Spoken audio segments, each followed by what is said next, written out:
नमस्कार, news India आप देख रहे हैं। मैं आपके साथ सागर मिश्रा। एक बड़ी खबर, दिल्ली में बीजेपी संसदीय दल की बैठक थोड़ी देर में संसद लाइब्रेरी में बैठक की जाएगी।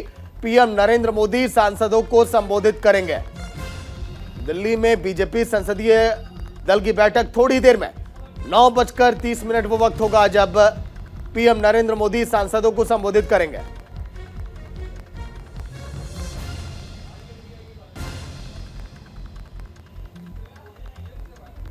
पीएम मोदी सांसदों को संबोधित करेंगे।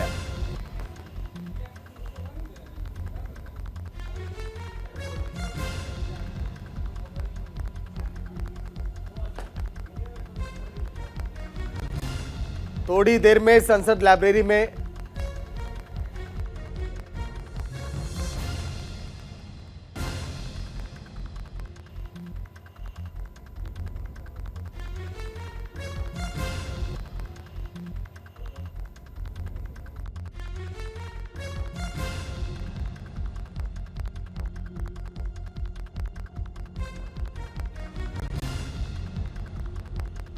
होने वाली है, जहां पर रणनीतियां आने वाले चुनाव को लेकर और विचार विमर्श किया जाएगा। क्योंकि हाल ही में जिस तरह से बीजेपी ने 3 राज्यों में बंपर जीत प्राप्त की है, अगर देखा जाए तो हिंदी बेल्ट में बीजेपी अब बहुत ऊपर अब पहुंच चुकी है। ऐसे में देखिए, आज 2 तस्वीरें अलग अलग होंगी। एक तरफ इंडिया गठबंधन की बैठक होने वाली है, एक तरफ पीएम नरेंद्र मोदी भी सांसदों के साथ बैठक करेंगे, उनको संबोधित करेंगे और बताएंगे कि आगे क्या अब रोड मैप तैयार किया जाए। पीएम नरेंद्र मोदी सांसदों को संबोधित करेंगे। दिल्ली में बीजेपी संसदीय दल की बैठक 9:30 पर। बीजेपी संसदीय दल की बैठक में अब से कुछ ही देर में सभी सांसद वहां पर शामिल होंगे। तो बीजेपी संसदीय दल की बैठक, तो चलिए हमारे सहयोगी अभिषेक विजय न्यूज़ से लाइव जुड़ गए हैं पूरी जानकारी के साथ। अभिषेक, कितनी अहम होने वाली है संसदीय दल की बैठक, क्योंकि आने वाले समय में लोकसभा चुनाव है, बीजेपी लगातार उस पर मंथन कर रही है। अभिषेक, बिल्कुल, देखिए सागर, लोकसभा चुनाव है और बीजेपी मंथन लगातार कर रही है।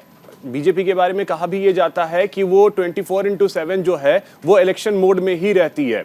आप देखें कि 3 राज्यों में जीत हासिल करती है, तेलंगाना में उस तरीके से सफलता नहीं मिलती है जिस तरीके से उम्मीद करती है बीजेपी। फिर मिजोरम में आप देखें तो वहां पे उस तरीके से सफलता नहीं मिलती है, लेकिन उन सबको पीछे छोड़ चुकी है। मतलब जीत का जश्न कितना मना ये सबने देखा, लेकिन अब तैयारी आगे की है। लेकिन उन सब से पहले अगर बात करें तो संसद में जिस तरीके से हमने देखा कि 13 दिसंबर को जो अटैक हुआ, संभवतः आज प्रधानमंत्री उस पर भी अपने सांसदों से बात करेंगे। हालांकि वो जांच चल रही है और उसको लेकर के लोकसभा स्पीकर का बयान सामने आता रहा है। लोकसभा में भी लगातार ओम बिरला ये कहते रहे हैं कि सभी सांसदों की सुरक्षा की जिम्मेदारी हमारी है।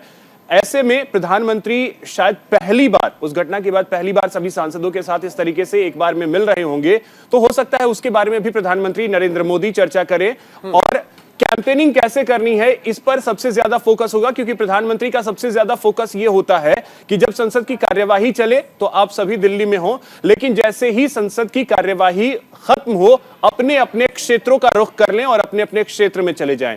तो प्रधानमंत्री का संदेश आज संभवतः लोकसभा चुनाव को लेकर हो सकता है, संसद में जो कार्यवाही चल रही है उसको लेकर के हो सकता है। चलिए शुक्रिया अभिषेक, बने रहेगा। लौट कर आऊंगा। एक और बड़ी खबर, इंडिया गठबंधन की 4थी बैठक आज होने वाली है। दोपहर 3 बजे इंडिया गठबंधन की बैठक। राहुल गांधी, नीतीश कुमार, केजरीवाल बैठक में शामिल होंगे। अखिलेश यादव, ममता बनर्जी भी नजर आएंगे। सीट बंटवारे को लेकर यहां बड़ा ऐलान हो सकता है। सांसदों के निलंबन पर भी बैठक में चर्चा संभव है। 3 राज्यों में कांग्रेस की हार हुई थी, उसके बाद लगातार इंडिया गठबंधन पर ऐसा लग रहा था कि संशय के बादल अब मंडराने लगे हैं। लेकिन एक बार फिर एकजुटता का संदेश कि हम एक साथ हैं और लोकसभा चुनाव में मिलकर मुकाबला करेंगे बीजेपी का। सांसदों के निलंबन पर भी बैठक में चर्चा संभव है, क्योंकि 78 सांसदों को निलंबित किया गया है। ऐसे में विपक्ष इसे मुद्दा बना रहा है और कल के दिन जमकर नारेबाजी भी हुई थी गांधी प्रतिमा के सामने, आपने देखा था विपक्ष की तरफ से। दोपहर 3 बजे इंडिया गठबंधन की बैठक, चर्चा आने वाले लोकसभा चुनाव को लेकर। अखिलेश यादव, ममता बनर्जी भी इस बैठक में नजर आएंगे। विपक्षी दल के तमाम दिग्गज चेहरे। इसके पहले 3 बैठकें जब जब हुई आपने देखा होगा, चाहे वो महाराष्ट्र हो या फिर बेंगलुरु हो या फिर बिहारी क्यों ना हो, हर जगह जब बैठक हुई तो उसमें रणनीतियां, चर्चा इसी को लेकर कि आखिर क्या किया जाए लोकसभा चुनाव के लिए। हालांकि ममता बनर्जी का बयान भी आया कि इंडिया गठबंधन की बात करें तो पीएम के चेहरे को अभी तय नहीं किया जाएगा। अगर हम चुनाव जीतते हैं तो उसके बाद तय किया जाएगा कि कौन होगा प्रधानमंत्री। तो सीट बंटवारे को लेकर भी आज का दिन ऐलान संभव। सांसदों के निलंबन का भी मुद्दा इस समय गरमाया हुआ है और 22 तारीख तक शीतकालीन सत्र भी चलेगा। ऐसे में तैयारियां ये भी होंगी कि सदन के अंदर अब कैसे अपनी बातों को उठाया जाए।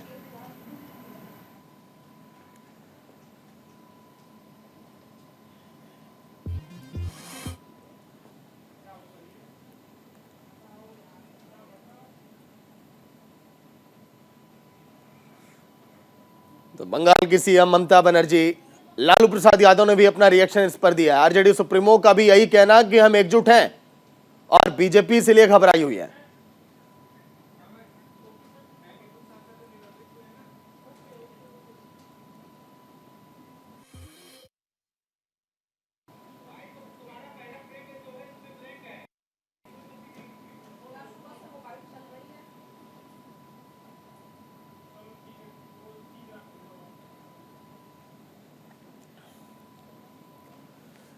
तो सांसदों के निलंबन पर भी बैठक में चर्चा। सन 2024 लोकसभा चुनाव जहां पर सभी पार्टियां एकजुट हुई कि कैसे बीजेपी को पटखनी दी जाए। ऐसे में बीजेपी ने भी कई सारे दलों को अपने साथ जोड़ा। इंडिया गठबंधन में जब कई सारे दल एक साथ शामिल हुए तो उसके बाद कहा यही जाने लगा कि अब ये लड़ाई बहुत दिलचस्प हो सकती है।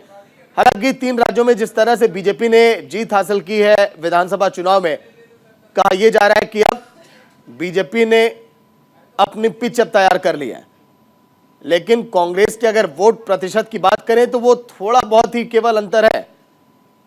ऐसे में कम आंकना बीजेपी के लिए भी बड़ी गलती साबित हो सकती है। इसीलिए तैयारी में बीजेपी भी जुटी है, क्योंकि लोकसभा चुनाव में संभव तो कुछ भी हो सकता है, लेकिन बीजेपी प्रबल दावेदार मानी जा रही है लोकसभा चुनाव में। एक तरफ एनडीए तो एक तरफ इंडिया गठबंधन।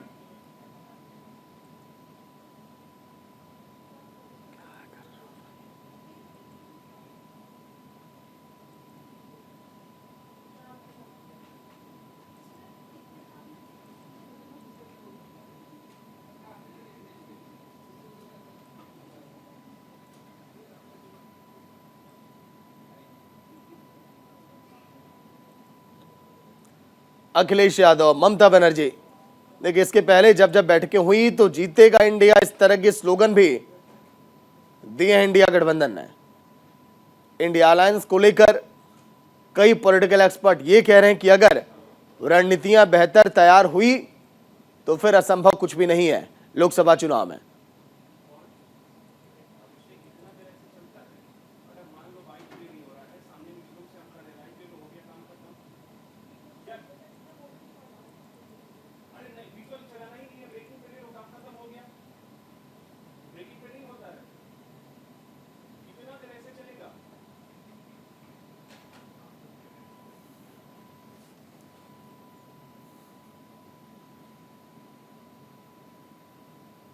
सीट बंटवारे को लेकर आज मंथन, क्योंकि इसके पहले जब जब बैठकें हुई हैं तो पेच यहीं पर फंसा है कि आखिर सीट शेयरिंग कैसे किया जाए। क्योंकि बिहार में जहां पर जेडीयू और आरजेडी की पकड़ मजबूत है, यूपी में देखा जाए तो सपा कहती है कि हमारी पकड़ मजबूत है, दिल्ली में आम आदमी पार्टी, और मध्य प्रदेश, छत्तीसगढ़ और राजस्थान में कांग्रेस ने अपने आप को बेहतर बताया है। तो चलिए आपको बता दें कि आखिर बैठक की अगुवाई सीएम नीतीश कुमार ने की थी जब पहली बैठक हुई थी। इसके बाद अगर हम बात करें तो बैठक में विपक्ष के 15 दल शामिल हुए थे जब पहली बार बैठक हुई। बैठक का दौर आगे बढ़ता चला गया, उसके बाद कई दल लगातार यहां पर जुड़ते चले गए। लोकसभा चुनाव में एक साथ लड़ने पर रणनीतियां बनी थी पहली बैठक के दौरान। वहीं आगे अगर बात करें इंडिया अलायंस को लेकर, जब दूसरी बैठक आगे हुई तो उसके बाद भी मंथन लगातार हुआ। बैठक की अगुवाई सीएम नीतीश कुमार ने की थी, पहली बैठक हुई थी। दूसरी बैठक एक बार ग्राफिक्स अब दिखाइए क्या कि दूसरी बैठक में क्या हुआ। देखिए दूसरी बैठक जहां पर विपक्ष की दूसरी बैठक हुई 17 और 18 जुलाई को बेंगलुरु में बैठक हुई। वहां पर कांग्रेस के कई दिग्गज चेहरे शामिल हुए जो कि पहली बैठक में नजर नहीं आए थे। बीजेपी को हराने के लिए विपक्ष के 26 दल एक साथ वहां पर आ गए। वहीं बैठक में गठबंधन का नाम तय हुआ। दूसरी बैठक में इंडिया अलायंस, और उसी के बाद लगातार चर्चाएं भी होने लगी। कई जगहों पर इसका विरोध भी हुआ। इसका फुल फॉर्म देखिए, विपक्ष की दूसरी बैठक 17-18 जुलाई को बेंगलुरु में हुई थी। तीसरी बैठक के बारे में एक बार जल्दी बताइए कि आखिर तीसरी बैठक में क्या हुआ। इंडिया अलायंस की तीसरी बैठक मुंबई में हुई थी, जैसा कि हमने पहले जिक्र किया। इस बैठक में अन्य पार्टियों ने भी समर्थन दिया कर 31 अगस्त और 1 सितंबर को तीसरी बैठक हुई थी मुंबई में। वही 28 विपक्षी दलों ने चुनावी रणनीतियां तैयार की। पहले देखिए 15 दल आए, फिर उसके बाद यह संख्या हुई 26, फिर तीसरी बैठक में हो गए दल यहां पर 28।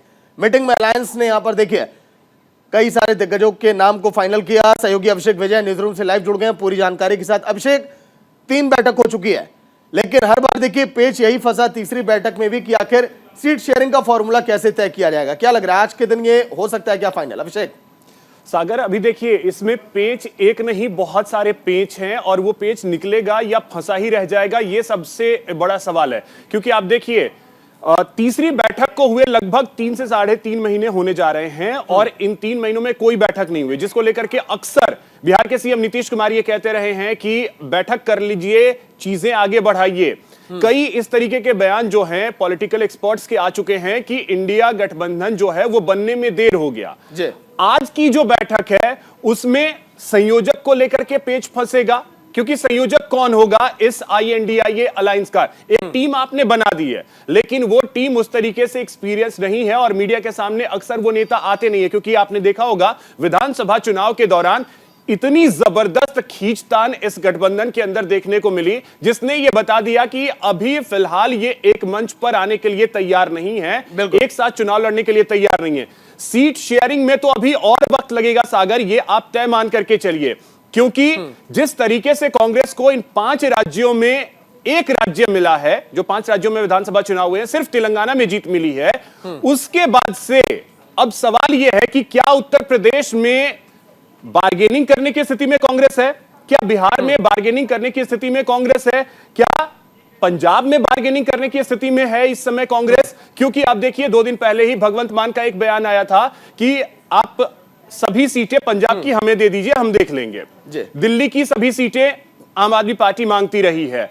तो अगर ऐसे करके अलायंस के सभी पार्टियां अगर एक राज्य की पूरी सीटें मांगेंगी जहां पे उनकी सरकार है, तो फिर क्या होगा? ऐसे में जेडीयू और आरजेडी अगर ये कह दे कि बिहार में आपकी एंट्री बैन है, टीएमसी अगर ये कह दे पश्चिम बंगाल में आपकी एंट्री बैन है, वहीं दूसरी तरफ अगर अखिलेश यादव, जिन्होंने बयान भी दिया था कि ठीक है जब आपने मध्य प्रदेश में हमारे साथ सीट शेयरिंग को लेकर के क्या किया तो आइएगा उत्तर प्रदेश में हम भी वैसे ही स्वागत करेंगे। तो वो अभी बहुत सारी चीजें ऐसी हैं जिस पर पेच फंसा हुआ। ये पेच निकलेगा या नहीं सागर, ये सबसे बड़ा सवाल है। अभी तो देखिए अभिषेक, देखिए एक चीज आप देखिए, कोई भी टीम में अगर यूनिटी ना हो तो टीम वो कैसे बिखर जाती है, लोग छोड़कर चले जाते हैं। उसका उदाहरण तो अभी हाल ही में आपने देख लिया। लेकिन इंडिया अलायंस की अगर हम बात करें, सभी पार्टियों के नेता बार बार कैमरे के सामने आकर, मीडिया के सामने आकर अपनी अपनी पार्टियों के जो प्रमुख होते हैं उनका दावा ठोकते हैं। ऐसे में यह भी देखिए यूनिटी बनानी पड़ेगी कि आप सब लोग एक साथ चलिए, अपने अपने नेता के लिए इस तरह से आवाज आप मत उठाइए, हक आप मत मांगिए। अभिषेक देखिए सागर, जो कार्यकर्ता हैं वो अपने नेताओं के लिए आवाज उठाते रहेंगे, नेता लाख कह लें। हालांकि नेता भी ऊपर मन से ही। अब कौन नहीं प्रधानमंत्री बनना चाहेगा सागर, आप खुद सोचिए। अखिलेश यादव क्या प्रधानमंत्री नहीं बनना चाहेंगे? नीतीश कुमार क्या प्रधानमंत्री नहीं बनना चाहेंगे? ममता बनर्जी क्या प्रधानमंत्री नहीं बनना चाहेंगी? तो जो एक छोटे स्तर का कार्यकर्ता है वो जब झंडा उठाता है तो वो यही चाहेगा कि मेरी पार्टी का आदमी जो है वो प्रधानमंत्री बन जाए। अब ये राइवलरी जो है, एक तरीके से ये राइवलरी ही आप इसे मान करके चलें, क्योंकि यहां पे बहुत सारे ऐसे नेता हैं जिनकी ख्वाहिशें होंगी कि वो प्रधानमंत्री बने। और अगर आप राजनीतिक जीवन में हैं तो महत्वाकांक्षा हर किसी की होती है, लेकिन महत्वाकांक्षा से आगे बढ़कर के आज चुनौती सबके लिए अस्तित्व का आ गया है। चलिए अभिषेक, नजर बनी रहेगी आज के दिन बैठक पर। शुक्रिया पूरी जानकारी के लिए। वहीं एक और बड़ी खबर, सुरक्षा चूक पर संसद में विपक्ष का हंगामा। स्पीकर ने 78 सांसदों को सस्पेंड कर दिया है। लोकसभा के 33 और राज्यसभा के 45 सांसद निलंबित।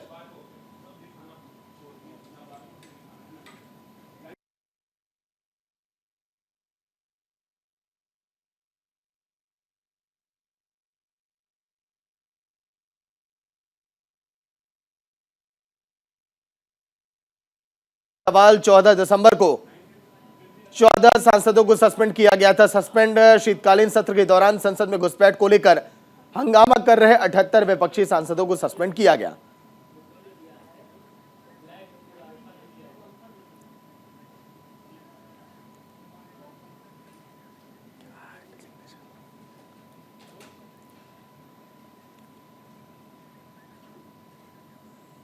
तो चलिए, हमारे इनपुट और आउटपुट एडिटर ओपीजी लाइव जुड़ गए हैं पूरी जानकारी के साथ। ओपीजी, क्या कहेंगे? देखिए, हंगामा लगातार जारी है, कई सारे सांसदों को निलंबित किया गया। पूरे शीतकालीन सत्र में लग रहा है कि यह मुद्दा गरमाया रहेगा जब तक ये चलेगा 22 तारीख तक। ओपीजी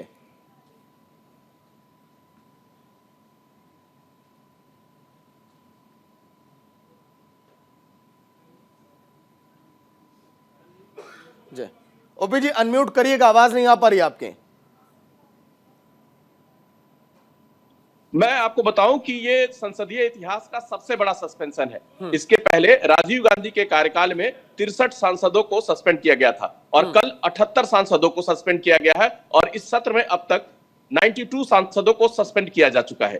देखिए, सस्पेंशन को लेकर जो सरकार का कहना है कि सदन की कार्रवाई चलने देना चाहिए थे और इसको लेकर अलग से बात करनी चाहिए थी। वहीं विपक्ष का कहना है कि जब तक गृह मंत्री इस मामले को लेकर सदन में बयान नहीं देते हैं तब तक हम अपना विरोध प्रदर्शन जारी रखेंगे। आपको बता दें, 13 दिसंबर को संसद की सुरक्षा में बहुत बड़ी चूक हुई थी। 2 शख्स संसद के दर्शक दीर्घा में घुस गए थे और उन्होंने वहां से कूदकर स्मोक गैस फैलाने की कोशिश की थी, जिन्हें गिरफ्तार कर लिया गया बाद में। और इस तरह से, लेकिन इस सुरक्षा चूक को लेकर सत्ता पक्ष और विपक्ष में गतिरोध बना हुआ है। आपको यह भी बता दूं कि जो सांसद सस्पेंड हुए, आप देखिएगा कि लगभग जितने भी सांसद चाहे वो राज्यसभा में या लोकसभा में इंडिया गठबंधन के हैं, उसमें से आधे से ज्यादा सस्पेंड हो चुके हैं। और आज इंडिया गठबंधन की महत्वपूर्ण बैठक है, तो लगता है कि ये मामला इस पूरे सत्र में इसका समाधान निकलने की कोई भी संभावना नहीं दिख रही है मुझे। तो क्या लग रहा है कि अब जो सत्र चलने वाला है आगे, उस पर भी फर्क अब पड़ेगा? क्योंकि जब विपक्ष के सांसद ही नहीं है तो भला मुद्दों को उठाएगा कौन? देखिए, मुद्दे तो नहीं उठाए जाएंगे, लेकिन सरकार के पास और भी विपक्ष के कई नेता हैं।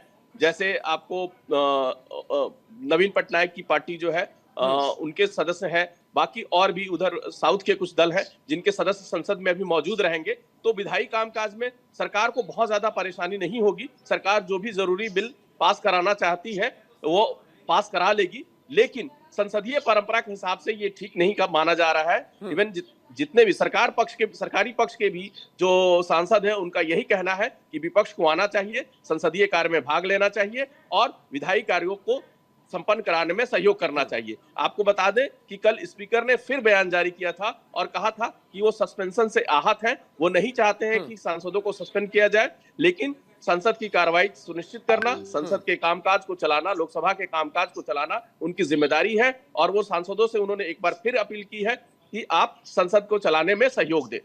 चलिए, शुक्रिया ओपीजी पूरी जानकारी के लिए। Thank you. चलिए, वक्त है एक छोटे से ब्रेक का, जल्द हाजिर होंगे।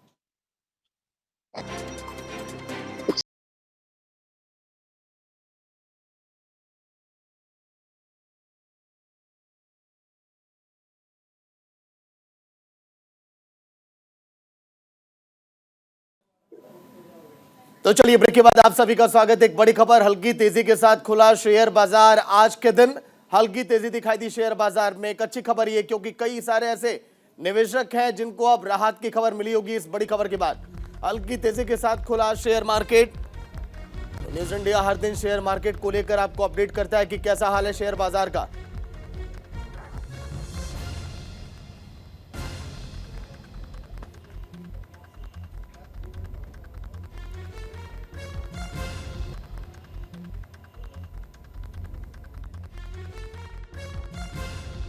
अंकों की बढ़त के साथ शेयर बाजार खुला। 71,479 अंक तक पहुंचा बीएसई। निफ्टी 21,450 के ऊपर खुला। सोमवार की गिरावट के बाद आज मंगलवार को शेयर बाजार तेजी के साथ खुले। बॉम्बे स्टॉक एक्सचेंज 164 अंकों की बढ़त के साथ खुला। 71,479 अंकों पर बीएसई में भी कारोबार की शुरुआत हुई है। वहीं निफ्टी भी 21,450 के ऊपर खुला। शुरुआती दौर में अपोलो टायर्स और कई सारे निवेशकों के हाथ आज खुशी लगेगी अगर इसी तरह से बाजार में उछाल देखा गया तो। ज्यादातर एशियाई बाजार ऊपर कारोबार कर रहा है। सोमवार को अमेरिका में हल्की बढ़त रही। इस बीच रेड सी में टैंकर हमले से क्रूड में उबाल आया और इसका भाव $78 के पार निकला है।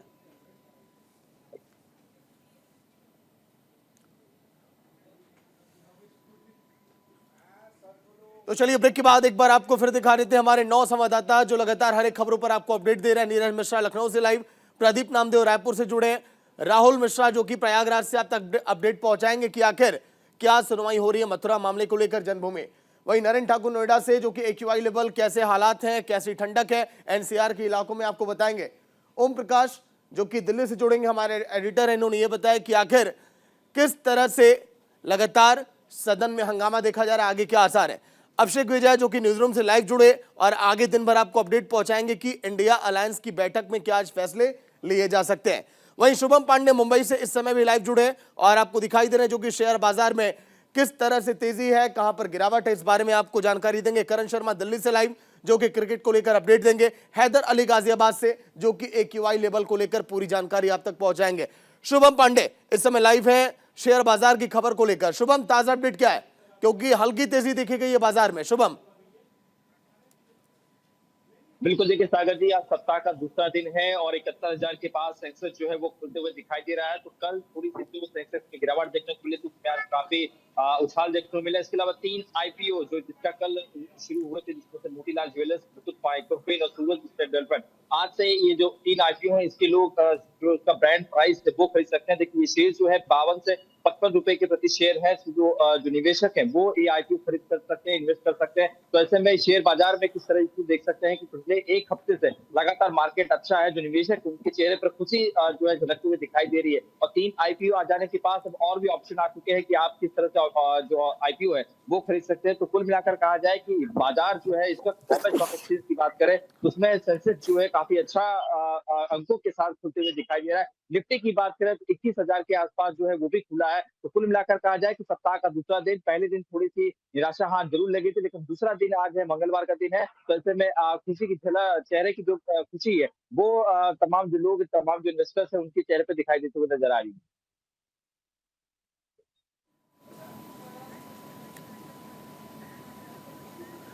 ठीक है, लेकिन अगर शुभम हम बात करें, लगातार जो तस्वीरें हम देख पा रहे हैं शेयर बाजार में उछाल और गिरावट को लेकर, अमेरिका में जो ऐसा कल बाजार का हाल रहा उसका ही फर्क पड़ा है। बिल्कुल, देखिए ये शेयर मार्केट है, इसमें एक दिन उछाल होती है, एक दिन गिरावट देखने को मिलती है। कल अमेरिका में भी उसी तरह से देखने को मिला। कल हालांकि जो भारतीय बाजार है वो थोड़ी सी खुशी थी, जो कि डाउन थी, लेकिन आज के दिन सुबह से ही काफी देख रहे हैं कि 71,000 के पार सेंसेक्स जो है वो खुलते हुए दिखाई दे रहा है। तो रात की बात है, जितना ज्यादा अंकों के साथ सेंसेक्स खुलता है उतनी ज्यादा शेयर्स में जो है काफी ज्यादा शेयर्स के दाम बढ़ते हैं। तो ऐसे में जो निवेशक, जो इन्वेस्टर है वो ये कयास लगा जाते हैं कि आज सेंसेक्स कितने में खुलेगा, उसके बाद उसकी शेयर की जो वैल्यू है वो बढ़ जाती है। तो ऐसे में 3 IPO खुल चुके हैं, तो ये कहीं ना कहीं राहत की बात है। तो आप जो उनके पास ऑप्शंस है, तो कुल मिलाकर कहा जाए कि बाजार जो भारतीय बाजार है इस हफ्ते भी अच्छा चलने की उम्मीद जो जताई जा रही है। चलिए, शुक्रिया शुभम पूरी जानकारी के लिए। वहीं एक और बड़ी खबर ज्ञान वापी केस से जुड़ी, एक बड़ी खबर कार्रवाई ज्ञान वापी से जुड़ी है, जहां पर 5 याचिकाओं पर फैसला आज के दिन आएगा। इलाहाबाद हाईकोर्ट आज फैसला सुनाएगा। 8 दिसंबर को पूरी हुई थी मामले की सुनवाई। इलाहाबाद हाईकोर्ट की तरफ से फैसला ज्ञान वापी केस से जुड़ी है बड़ी खबर। 5 याचिकाओं पर आज फैसला आ सकता है। 8 दिसंबर को सुनवाई पूरी हुई थी, सर्वे का काम लगातार जारी रहा और आज 5 याचिकाएं जिस पर आएगा फैसला।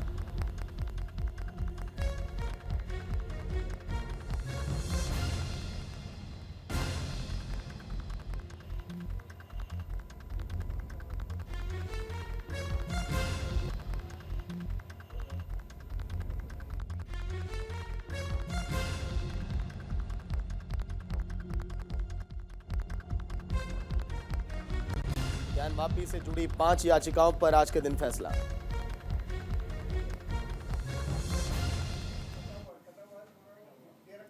तो चलिए बात कर लेते हैं, क्योंकि 1936 में 3 मुस्लिम याचिकाकर्ताओं ने पूरे क्षेत्र को मस्जिद का हिस्सा घोषित करने की मांग की। ज्ञान वापी विवाद क्या, ये हम आपको बता रहे हैं। इस फैसले के खिलाफ हिंदू पक्ष इलाहाबाद हाई कोर्ट में गया सन 1942 में। वहीं हिंदू पक्ष को झटका लगा क्योंकि हाईकोर्ट ने निचली अदालत के फैसले को बरकरार रखा था सन 1942 में। 1991 की बात करें तो लंबे समय के बाद साल 1991 में ज्ञानवापी मस्जिद का मुद्दा एक बार फिर सुर्खियों में आया। हिंदू पक्ष ने मांग की कि उन्हें अपने मंदिर का जीर्णोद्धार और पुनर्निर्माण करने की अनुमति दी जाए सन 1991 में। वहीं 1998 की बात करें, इस दलील पर ज्ञानवापी मस्जिद के प्रबंधन ने जवाबी आवेदन दिया, मामले को खारिज वहां पर हुआ। वहीं हिंदू पक्ष के वकील की बात करें तो यहां पर वो भी लगातार इसमें साथ खड़ी दिखाई दी है और हिंदू पक्ष में फैसला यहां पर आया था। 2020 की बात करें, अंजुमन इंतजामिया मस्जिद कमेटी प्रबंधन ने एएसआई सर्वेक्षण की मांग करने वाली याचिका को यहां पर देखिए खारिज किया। वाराणसी कोर्ट ने अप्रैल में एएसआई के परिसर को सर्वे करने और उसके नतीजों को कोर्ट के सामने रखने का आदेश भी दिया था। वहीं इस मामले में इलाहाबाद हाईकोर्ट में सुनवाई हुई और कोर्ट ने एएसआई सर्वे पर अंतरिम रोक लगा दी सन 2021 में। 8 अप्रैल 2021 मामले में 5 महिलाओं ने परिसर में पूजा अर्चना करने की अनुमति मांगी। वहीं आगे देखिए मामला जब ये बढ़ता चला गया। 26 अप्रैल 2022 इन 5 महिलाओं की याचिका पर सुनवाई हुई। कोर्ट ने श्रृंगार गौरी मंदिर की वीडियोग्राफी करने का आदेश यहां पर दिया था। ज्ञानवापी मस्जिद के अंदर वीडियोग्राफी शुरू हुई 6 मई 2022 को। वहीं सर्वे को बीच में ही रोकना भी पड़ा था। 12 मई 2022 की बात करें, वाराणसी कोर्ट ने सर्वे जारी रखा। कोर्ट ने 17 मई तक सर्वे की रिपोर्ट सौंपने के आदेश भी यहां पर दिए थे। 16 मई 2022 हिंदू पक्ष ने दावा किया कि ज्ञानवापी परिसर में मौजूद वजूखाने में शिवलिंग मिला है। वहीं 11 नवंबर 2022 सुप्रीम कोर्ट ने वजूखाने में मिली संरचना को संरक्षित करने का आदेश भी यहां पर दिया था। देखिए जुलाई 2023 की बात करें, जहां पर 4 अगस्त तक रिपोर्ट देने के लिए कहा गया था। राहुल यहां पर प्रयागराज से लाइव जुड़ गए पूरी जानकारी के साथ। राहुल, आज के दिन अहम सुनवाई होने वाली है हाईकोर्ट में। आपसे बता दें कि आज जो ज्ञानवापी मामले में लमसम 10:05 पे जो न्यायाधीश है बैठ करके वो अपना फैसला सुनाएंगे। कहीं ना कहीं ये मामला बड़ा है और इस मामले को देखते हुए प्रशासनिक अमला चारों तरफ से जो छावनी बनाए रखी है, कोर्ट के आसपास बताया जा रहा है कि पूरी छावनी बना के रखी है। ये 5 याचिकाओं पर जो है उस पर सुनवाई होनी है। कहीं ना कहीं जो सुन्नी बोर्ड, जो शिया सुन्नी बोर्ड ने लगाया था, ये याचिका दाखिल करी थी, उस याचिका को देखते हुए वहां आज जो है 10 बजे से 10:05 पे फैसला आ जाएगा। अभी देखना है फैसला क्या आता है, क्योंकि कोर्ट के ऊपर बात है, साक्ष्य के ऊपर बात है। अब जो साक्ष्य जितना जो पेश रहेगा उसी पे होगा। और जो निचली कोर्ट से कहीं ना कहीं इन्हें बोर्ड से जो बोर्ड जांच करने के लिए मिला था, वो आज जो है आज सर्वे की जो जांच करने की पुष्टि आज हो जाएगी कि होगी या नहीं होगी। जी ठीक है, लेकिन अगर हम बात करें राहुल, इस समय इलाहाबाद हाईकोर्ट में आपने टाइट सिक्योरिटी की बात की, हिंदू पक्ष या फिर मुस्लिम पक्ष की तरफ से कोई रिएक्शन सामने आया क्या है सुनवाई से पहले? जी आपसे बता दें कि हिंदू पक्ष या मुस्लिम पक्ष किसी तरफ से अभी कोई रिएक्शन ऐसा दिखाई नहीं दे रहा है। आज जो हिंदू पक्ष हो चाहे मुस्लिम पक्ष हो, जो शांतिप्रिय काम कर खड़े हो जाएंगे, बोल देंगे, क्योंकि जानते हैं कि प्रशासनिक अमला एक्टिव है। कोई अपनी घटना कोई पहले सरकारें में तो ऐसा हुआ करती थी अक्सर, लेकिन अब की बार ऐसी कोई घटना नहीं हो सकती। अगर होगी तो प्रशासन जो है एक्टिव है। चलिए, शुक्रिया राहुल, पूरी जानकारी के लिए अपडेट आपसे लेते रहेंगे। तो ज्ञानवापी से जुड़ी 5 याचिकाओं पर आज के दिन फैसला आ सकता है। आज बड़ा दिन है। एक और बड़ी खबर, यूपी कैबिनेट की बड़ी बैठक आज के दिन है। सीएम योगी की अध्यक्षता में बैठक का आयोजन किया जाएगा। कई बड़े फैसले यहां पर लिए जा सकते हैं कैबिनेट की बैठक में। सीएम योगी आज के दिन बैठक करेंगे। तमाम दिग्गज मंत्री मौजूद होंगे उत्तर प्रदेश के। आज यूपी कैबिनेट की बड़ी बैठक, सीएम योगी की अध्यक्षता में बैठक का आयोजन किया जाना है।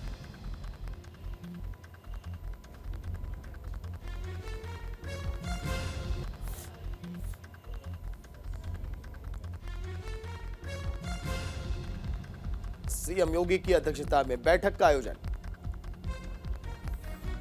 कई बड़े फैसलों पर मुहर लग सकती है।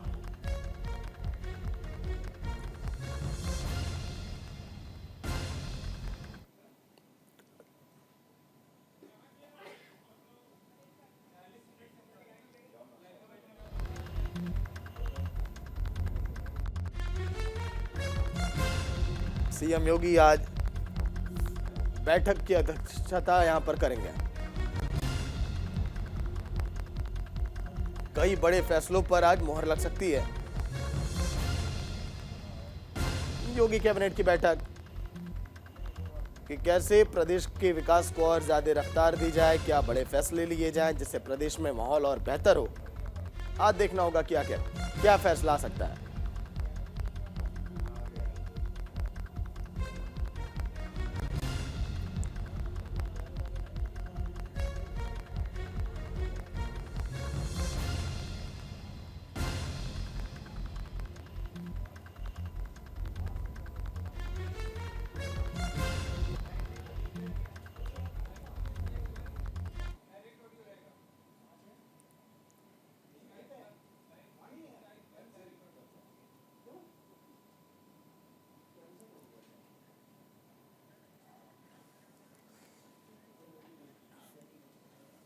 आज योगी कैबिनेट की बैठक, जहां पर सीएम योगी इसकी अध्यक्षता करेंगे। कैबिनेट की बैठक में कई बड़े फैसले लिए जा सकते हैं। सहयोगी नीरज मिश्रा लाइव जुड़ गए हैं पूरी जानकारी के साथ।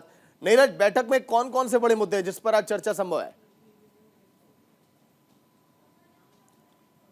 बिल्कुल, देखिए आज योगी कैबिनेट की अहम बैठक है। इसमें तमाम विभाग, चाहे वो शिक्षा विभाग हो, स्वास्थ्य विभाग हो, नगर निगम हो, तो तमाम विभागों के लगभग 1.5 दर्जन प्रस्तावों पर आज मुहर लगेगी। इसके अलावा तमाम ऐसे प्रस्ताव हैं जो पास होने हैं और स्वास्थ्य को लेकर कई घोषणाएं आज हो सकती हैं, कई प्रस्तावों पर मुहर लग सकती है और जो औद्योगिक विकास है इसको लेकर आज अहम प्रस्ताव पर मुहर लग सकती है। नगर निगम को लेकर तमाम जो प्रस्ताव है उस पर जो मुहर वो लग सकती है। तो कहा जाए कि योगी कैबिनेट की आज महत्वपूर्ण बैठक है और 11 बजे ये बैठक लोक भवन में शुरू होगी। चलिए, शुक्रिया नीरज पूरी जानकारी के लिए। एक और बड़ी खबर आज से शुरू होगा छत्तीसगढ़ का शीतकालीन सत्र। विधानसभा में नए विधायकों का होगा शपथ ग्रहण। आज से 21 दिसंबर तक ये 3 बैठकें हो जाएंगी। 3 बैठकें होंगी, फिर उसके बाद चर्चा की जाएगी विधानसभा में। आज के दिन जो नए विधायक हैं वो शपथ भी ग्रहण करेंगे। आज से शुरू होगा छत्तीसगढ़ का शीतकालीन सत्र।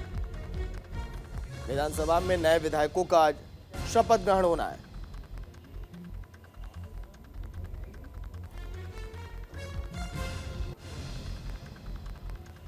आज से शुरू होगा छत्तीसगढ़ का शीतकालीन सत्र। विधानसभा में नए विधायकों का होगा शपथ ग्रहण।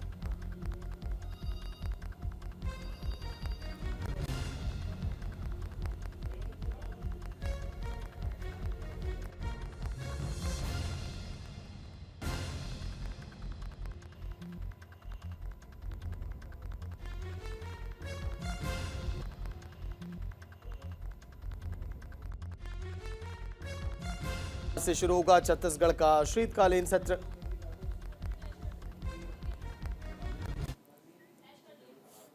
वहीं एक और बड़ी खबर, आईपीएल के 17वें सीजन के लिए आज मिनी ऑक्शन आज होगा। दुबई के कोका कोला एरेना में दोपहर 1 बजे यहां पर बोली लगेगी।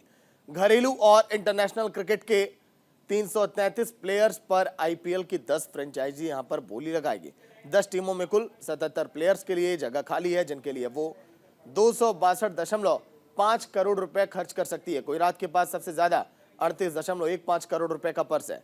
वहीं कोलकाता में सबसे ज्यादा 12 प्लेयर्स की जगह इस समय खाली है। ऐसे में कोलकाता कौन से प्लेयर्स को लेती है यह अब देखने वाली बात होगी, क्योंकि 12 खिलाड़ी अभी कोलकाता के पास कम है। 77 प्लेयर्स जिनकी आज बोली लगेगी और किसके पर्स में कितने पैसे हैं ये भी आप देखिए, क्योंकि सबसे ज्यादा की अगर हम बात करें तो वह गुजरात के पास आईपीएल के 17वें सीजन के लिए मिनी ऑक्शन।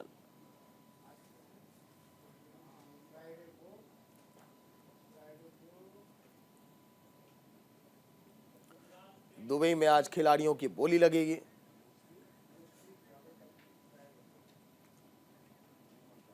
तो करण शर्मा हमारे सहयोगी लाइव जुड़ गए हैं पूरी जानकारी के साथ। करण, आज दुबई में बहुत बड़ा दिन है, क्योंकि देखिए खिलाड़ियों की बोली लगेगी और सबसे ज्यादा जगह है इस समय कोलकाता में। 12 खिलाड़ी वहां पर अभी चाहिए टीम को पूरी तरह से भरने के लिए। करण,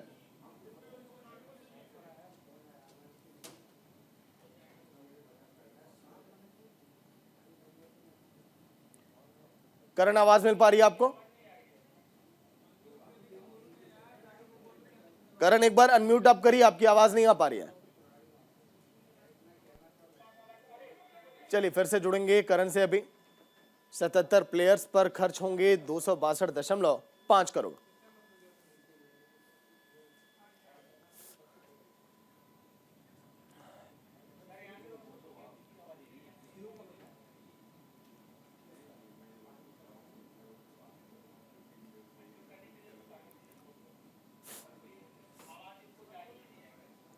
आईपीएल के 17वें सीजन के लिए आज मिनी ऑक्शन। करण, आवाज मिल पा रही है आपको? करण, एक बार अनम्यूट करिए अगर आप तक आवाज अगर जा रही है तो।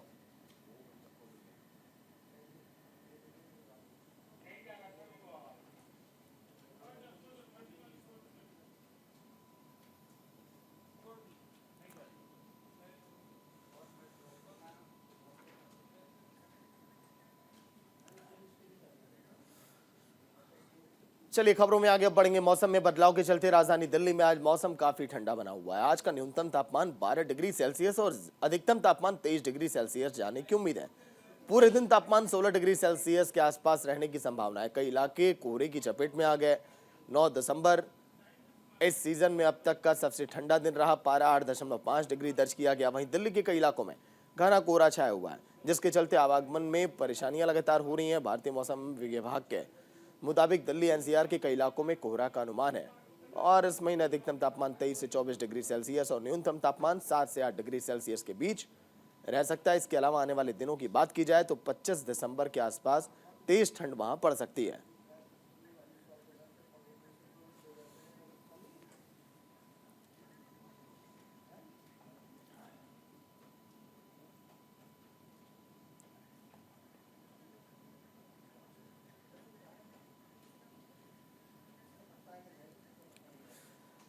तो चलिए न्यूज इंडिया के तमाम रिपोर्टर जो लगातार आप तक अपडेट पहुंचाए हर एक खबरों पर कि आखिर क्या हाल है और कौन सी बड़ी खबरें आपके प्रदेश की है। नरेंद्र ठाकुर हमारे सहयोगी लाइव जुड़ गए हैं पूरी जानकारी के साथ नोएडा से।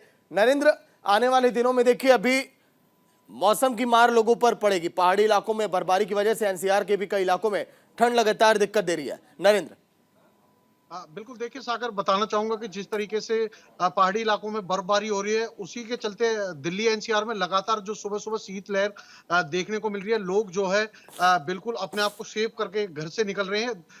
रात में अगर देखा जाए तो रात में जिला प्रशासन द्वारा रेन बसेरे जैसी व्यवस्था करी गई है, अलाव जलाए जा रहे हैं।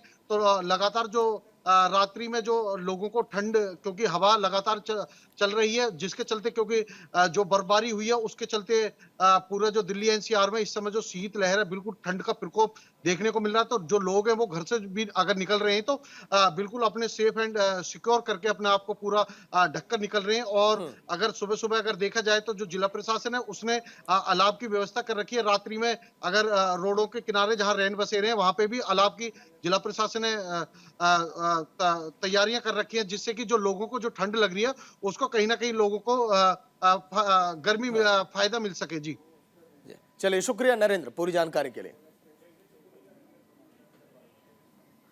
तो देखा आपने किस तरह से मौसम में लगातार बदलाव आप देख पा रहे, क्योंकि पहाड़ी इलाकों में लगातार देखिए बर्फबारी हो रही है, इसीलिए मैदानी इलाकों में भी हालत इस समय खराब है। ऐसे में ठंड से आप भी बचकर रहिए, घरों से आप निकलें तो पूरी सुरक्षा के साथ। एक छोटा सा ब्रेक, खबरें लगातार जारी है।